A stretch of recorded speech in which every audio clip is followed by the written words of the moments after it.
আসসালামু আলাইকুম রহমতুল্লাহ। ওয়ালাইকুম আসসালাম। মসজিদে যে টুপি রাখা হয় প্লাস্টিকের, সেই টুপি পরে নামাজ পড়লে নামাজ হবে কি?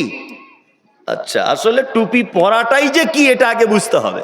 টুপি পরা তো সুন্নত নয়, এটা একটা ইসলামিক সাজ বলা যেতে পারে।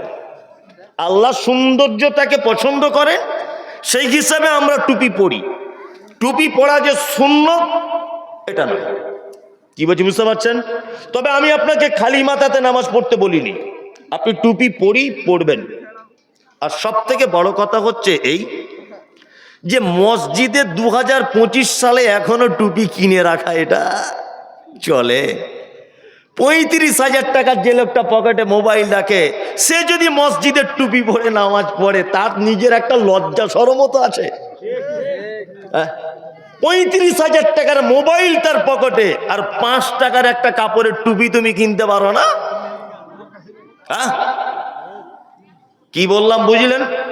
মসজিদের টুপিতে নামাজ পড়া যাবে কিনা এটা আমি বলছি না, আমি এতটুকু বলছি যে অনেক সময় রুচিতে বাঁধে।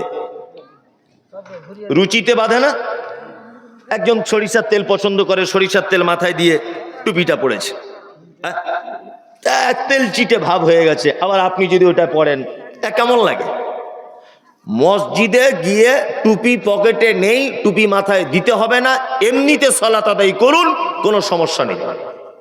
কি বললাম বুঝলেন? তবে আমি কিন্তু বলিনি টুপি ছাড়া সালাত আদায় করুন, এটা বলিনি। আমি বলছি এমার্জেন্সি হয়েছে, টুপি নিয়ে যেতে ভুলে গেছেন, সেই সময় আপনি খালি মাথায় সালাত আদায় করুন, কোনো সমস্যা নাই।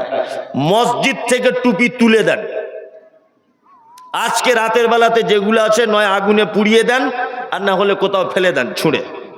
কারণ হচ্ছে এই, মসজিদে টুপি রেখেছেন বলে ও নামাজি আজ পর্যন্ত টুপি কেনেনি। কি বলছি বুঝতে পারছেন? তুমি 35,000 টাকার মোবাইল, শীতকালে তোমার মোজার দাম 350 টাকা, তোমার জুতোর দাম 500 টাকা, তোমার হাতের ঘড়ি টাইটান 2,500 টাকার, আর তোমার 2 টাকা দামের একটা টুপি কাপড়ের কিনতে পাওয়া যায় না? ওই জন্য বলছি টুপি মসজিদ থেকে যা আছে আজকের গুটিয়ে কোনো জায়গায় ফেলে দেন। ফেলে দেন বলতে একটা অন্য জায়গাতে রেখে দেন আপনি। আচ্ছা, বাংলাদেশের সাদিকুর রহমান